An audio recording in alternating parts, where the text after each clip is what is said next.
আসসালামাইকুম। ক্লাস 7-এর ইতিহাসের ক্লাসে আজ তোমাদের সেকেন্ড ক্লাস টেস্টের প্রশ্ন উত্তর নিয়ে আলোচনা করব। সেকেন্ড ক্লাস টেস্ট যে পরীক্ষাটা তোমরা দিলে, এই পরীক্ষার যে সঠিক উত্তর সেগুলো নিয়ে আলোচনা করব। দেখো, সঠিক উত্তর নির্বাচন করো। একের দাগের যে প্রশ্নগুলো ছিল সঠিক উত্তর নির্বাচন করো।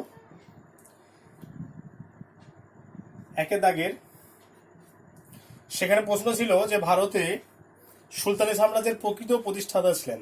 অপশন এতে ছিল কুতুবউদ্দিন আইবক, অপশন বিতে ছিল ইলতুৎমিশ, অপশন সিতে ছিল মোহাম্মদ বিন তুগলক, আর অপশন ডিতে ছিল গিয়াসউদ্দিন বলবন। দেখো, এখানে বলেছে যে ভারতে সুলতানি সাম্রাজ্যের প্রকৃত প্রতিষ্ঠাতা, সুলতানি সাম্রাজ্যের প্রকৃত প্রতিষ্ঠাতা বলেছে, তাহলে উত্তর হবে ইলতুৎমিশ।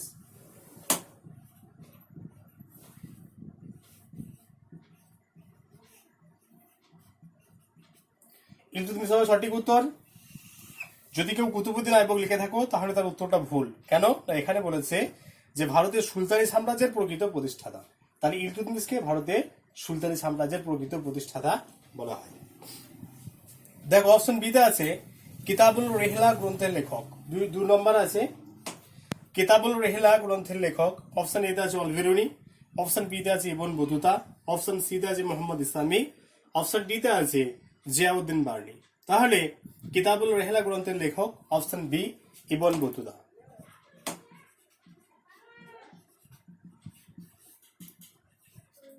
এটা হচ্ছে option B Ibn Battuta.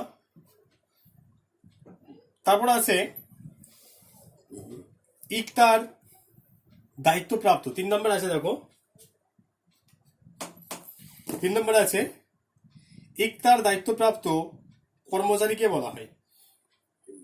Option এতে আছে ইকতাদার, অপশন বিতে জমিদার, অপশন সিতে মনসবদার, অপশন ডিতে ইজারাদার। তাহলে ইকতার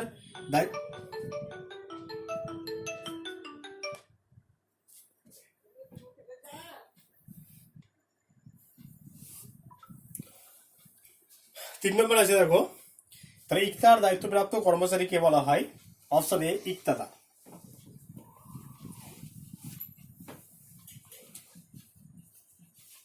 ইকতাদার বা মুক্তি বা ওয়ালি, তিনটে হয়।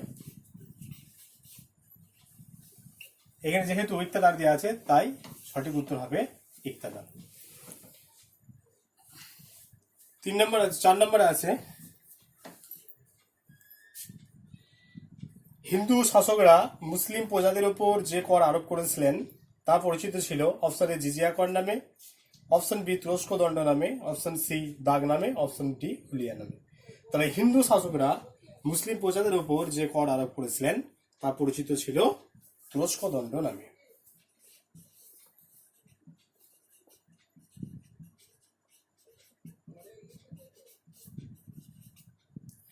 তুরস্ক দণ্ড নামে। মুসলিম প্রজারা যেরকম হিন্দুদের উপর জিজিয়া কর আরোপ করতেন, একই রকম ভাবে যারা হিন্দু শাসক তারা মুসলিমদের উপরে এই তুরস্ক দণ্ড নামে কর আরোপ করেছিলেন।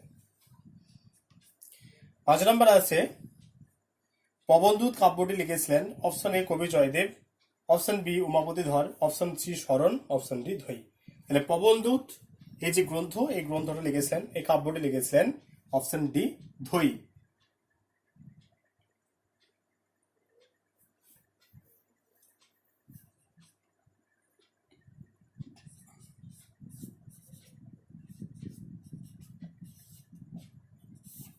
উত্তরগুলো মিলিয়ে নাও সবাই। একের দাগের সঠিক উত্তর ভারতের সুলতানি সাম্রাজ্যের প্রকৃত প্রতিষ্ঠাতা হচ্ছে ইলতুৎমিশ। তারপরে আছে 2 কিতাবুল রেহলা গ্রন্থের লেখক ইবন বতুতা। 3 ইকতার দায়িত্বপ্রাপ্ত কর্মচারীকে বলা হয় ইকতাদার। ইকতাদার যদি না থাকতো, মুক্তি থাকতো তাহলে মুক্তি হতো, আর ওয়ালি থাকলে ওয়ালি হতো। তাহলে যেহেতু এখানে ইকতাদার আছে তাই সঠিক উত্তর হচ্ছে ইকতাদার। আর 4 নম্বরে হিন্দু শাসকরা মুসলিম প্রজাদের উপর যে কর আরোপ করেছেন তা পরিচিত ছিল তুরস্ক দণ্ড নামে। আর 5 আছে, দেখো পবনদূত কাব্যটি লিখেছিলেন ধৈ।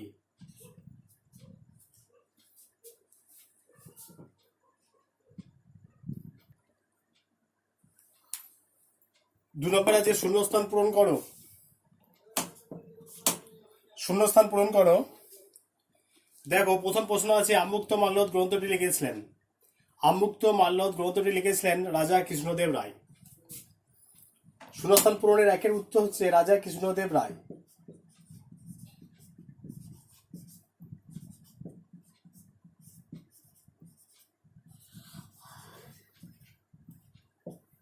রাজা কৃষ্ণদেব রায়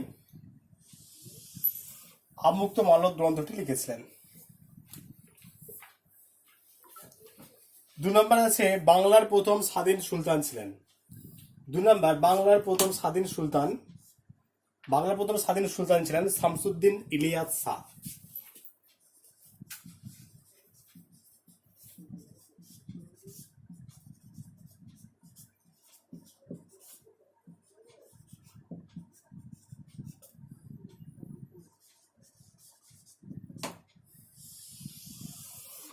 বাংলার প্রথম স্বাধীন সুলতান ছিলেন শামসুদ্দিন ইলিয়াস শাহ।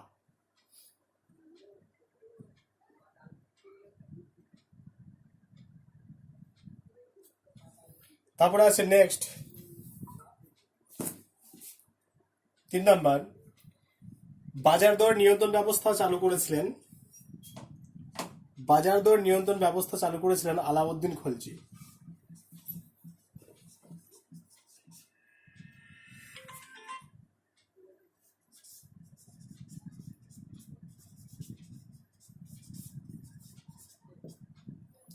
বাজার দর নিয়ন্ত্রণ ব্যবস্থা চালু করেছিলেন আলাউদ্দিন খলজি।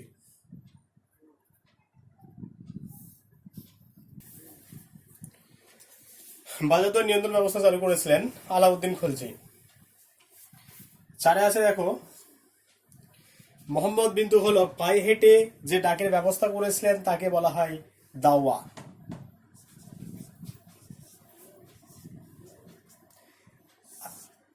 মোহাম্মদ বিন তুগলক পায়ে হেঁটে যে ডাকের ব্যবস্থা করেছিলেন তাকে বলা হয় দাওয়া। আর 5 আছে নির্বাণ কথার অর্থ কি? নির্বাণ কথার অর্থ হচ্ছে মুক্তি। নির্বাণ কথার অর্থ হলো মুক্তি। দেখো তাহলে শূন্যস্থান পূরণের উত্তরগুলো একবার দেখে নাও। 2 এর দাগের আমুক্ত মাল্যদ গ্রন্থটা রচনা করেছিলেন রাজা কৃষ্ণদেব রায়। এটা তেলুগু সাহিত্যের একটা সম্পদ বলা যায় আমুক্ত মাল্যদ গ্রন্থটি। এই আমুক্ত মাল্যদ গ্রন্থটি রাজা কৃষ্ণদেব রায় তিনি লিখেছিলেন। 2 নম্বরে আছে বাংলার প্রথম স্বাধীন সুলতান ছিলেন শামসুদ্দিন ইলিয়াস শাহ। বাজার দর নিয়ন্ত্রণ ব্যবস্থা চালু করেছিলেন, এটা সকলেই তোমরা জানো। বাজার দর নিয়ন্ত্রণ ব্যবস্থা চালু করেছিলেন আলাউদ্দিন খলজি। কেন তিনি চালু করেছিলেন এই ব্যাপারে বিস্তারিত বলেছি যে মঙ্গল আক্রমণ প্রতিহত করার জন্য তিনি একটা বিশাল সৈন্যবাহিনী গঠন করেছিলেন। সেই সৈন্যবাহিনীকে উপযুক্ত বেতন দিলে রাজকোষ শূন্য হয়ে যাওয়ার একটা সম্ভাবনা ছিল। তাই তিনি অল্প বেতনে সৈনিকদের যাতে অল্প বেতনে চলে যায় তার জন্য তিনি বাজারের প্রত্যেকটা জিনিসের দাম তিনি বেঁধে দিয়েছিলেন। এটাকে বলা হয় বাজার দর নিয়ন্ত্রণ ব্যবস্থা। 4 আছে মোহাম্মদ বিন তুগলক পায়ে হেঁটে যে ডাকের ব্যবস্থা করেছিলেন তাকে বলা হয় দাওয়া। দেখো মোহাম্মদ বিন তুগলকের সময় ডাকের ব্যবস্থা, যে ডাক ব্যবস্থা অর্থাৎ এক জায়গা থেকে আরেক জায়গায় চিঠি নিয়ে যাওয়ার যে ব্যবস্থা, সেটাকে 2টো ভাগে ভাগ করা হয়েছিল, একটা ঘোড়ার সাহায্যে আর একটা পায়ে হেঁটে। তাহলে পায়ে হেঁটে যে ডাক ব্যবস্থা সেটাকে বলা হচ্ছে দাওয়া। এটা তোমাদের পরীক্ষায় পড়েছিল। পায়ে হেঁটে যেটা সেটা হচ্ছে দাওয়া। আর যেটা ঘোড়ার সাহায্যে যেটা হতো, যে ডাক ব্যবস্থা চালু ছিল, সেটাকেও মনে রাখতে হবে, সেটার নাম হচ্ছে উলাগ।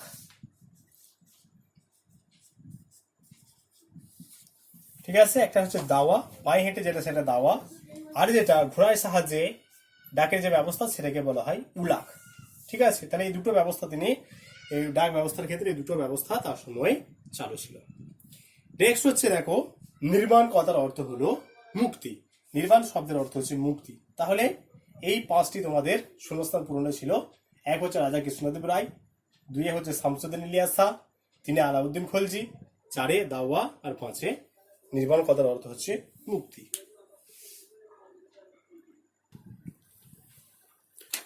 দেখো 3 দাগের নিচের প্রশ্নগুলির উত্তর দাও।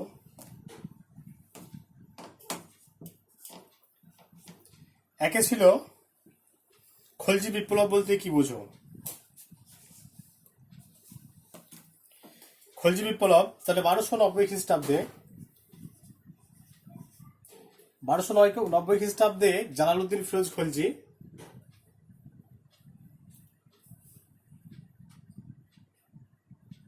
গিয়াসউদ্দিন বলবনের বংশধর কায়কোবাদ এবং তার শিশুপুত্র কাইমার্সকে হত্যা করে দিল্লির সিংহাসন দখল করেন। এই ঘটনায় খলজি বিপ্লব নামে পরিচিত। তাহলে 1290 খ্রিস্টাব্দে জালালউদ্দিন ফিরোজ খলজি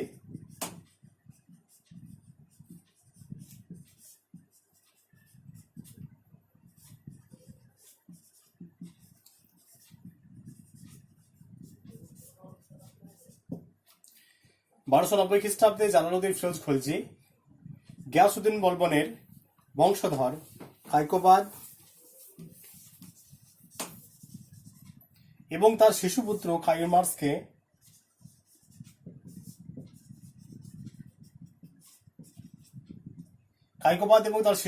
কাইমার্সকে হত্যা করে দিল্লির সিংহাসন দখল করেন। এই ঘটনায় খলজি বিপ্লব নামে পরিচিত।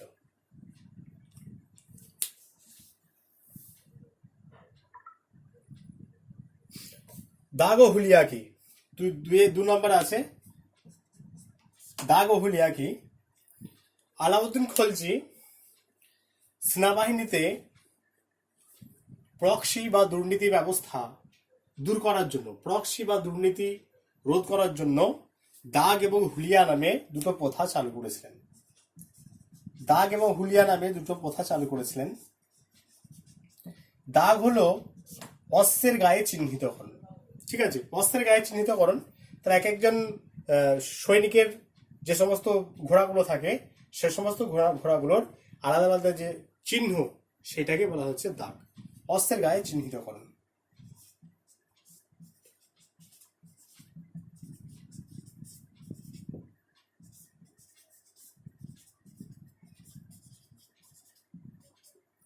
আর হুলিয়া, হুলিয়া শব্দের অর্থ হচ্ছে সৈনিকদের দৈহিক বিবরণ লিপিবদ্ধকরণ। সৈনিকদের দৈহিক বিবরণ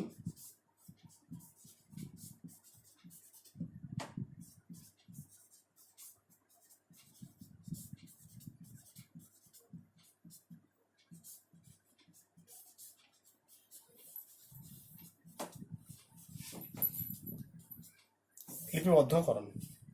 ঠিক আছে, তাহলে দাগ হচ্ছে, তাহলে আলাউদ্দিন খলজি সেনাবাহিনীতে দুর্নীতি রোধ করার জন্য, প্রক্সি বা দুর্নীতি রোধ করার জন্য দুটি ব্যবস্থা চালু করেছিলেন। একটা হলো দাগ আর একটা হচ্ছে হুলিয়া। দাগ কি? দাগ হচ্ছে অস্ত্রের গায়ে চিহ্নিতকরণ, আর হুলিয়া হলো সৈনিকদের দৈহিক বিবরণ লিপিবদ্ধকরণ। এই দুটো প্রথার সাহায্যে আলাউদ্দিন খলজি সেনাবাহিনীতে প্রক্সি বা দুর্নীতি দূর করতে পেরেছিলেন।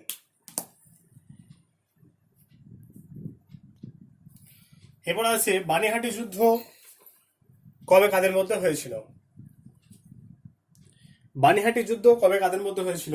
বানিহাটি যুদ্ধ 1565 খ্রিস্টাব্দে 1565 খ্রিস্টাব্দে বিজয়নগর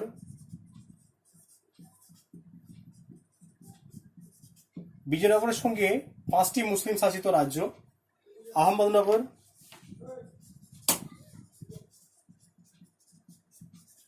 বিজাপুর, গোলকোন্ডা,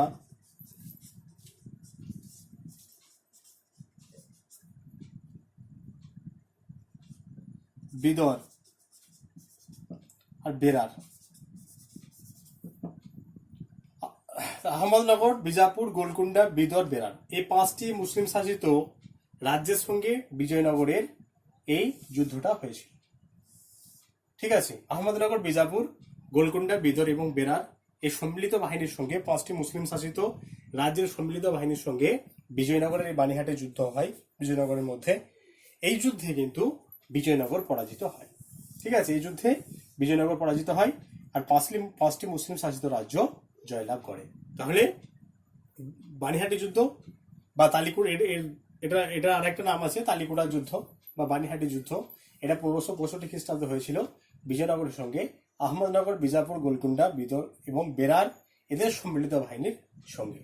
এই যুদ্ধে বিজয়নগর পরাজিত হয়।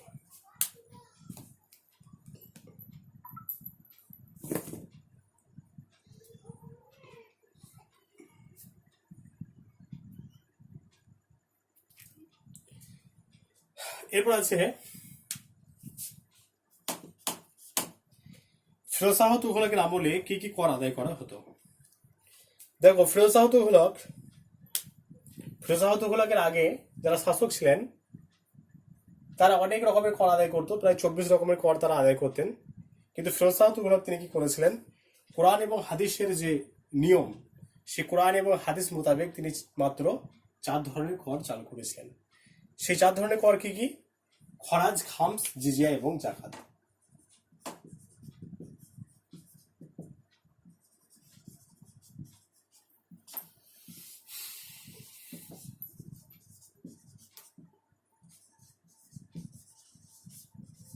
খরাজ, খামস, জিজিয়া, জাকাত। দেখো, খরাজ হচ্ছে কৃষি জমির ওপর আরোপিত কর। কৃষি জমির ওপর আরোপিত যে কর সেটাকে বলা হয় খরাজ।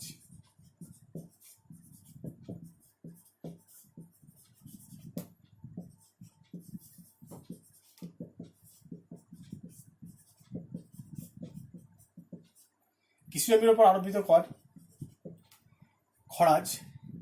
খামস হচ্ছে যুদ্ধে লুণ্ঠিত দ্রব্যের কর। যুদ্ধে যে সমস্ত জিনিসগুলো লুণ্ঠন করা হয় সে যুদ্ধে লুণ্ঠিত দ্রব্যের কর।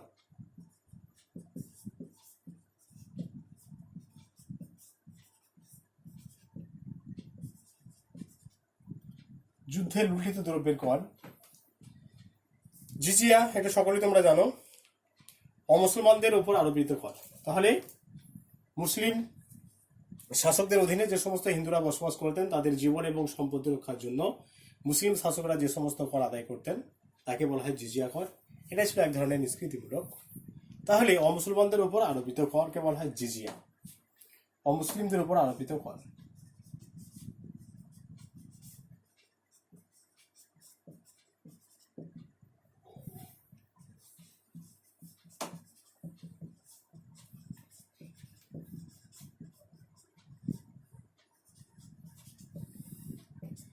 অমুসলিমদের ওপর আরোপিত কর জিজিয়া।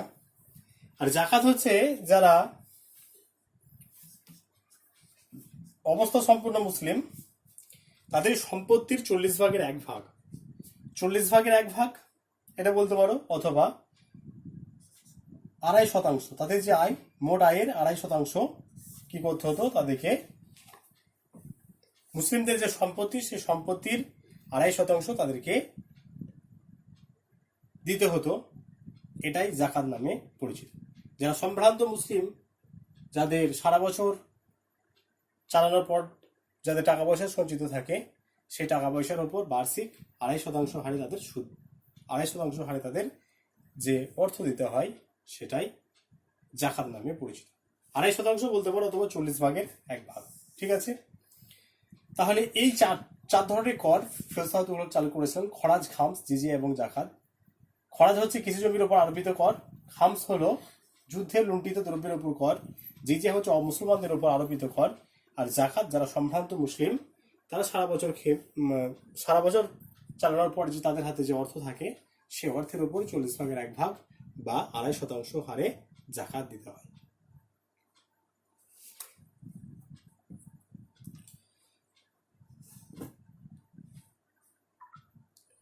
বল্লাল সেন, লাস্ট প্রশ্ন যেটা আছে দেখো,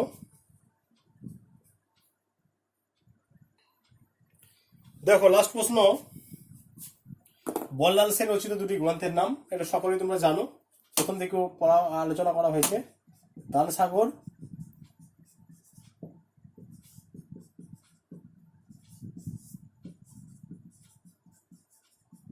অদ্ভুত সাগর।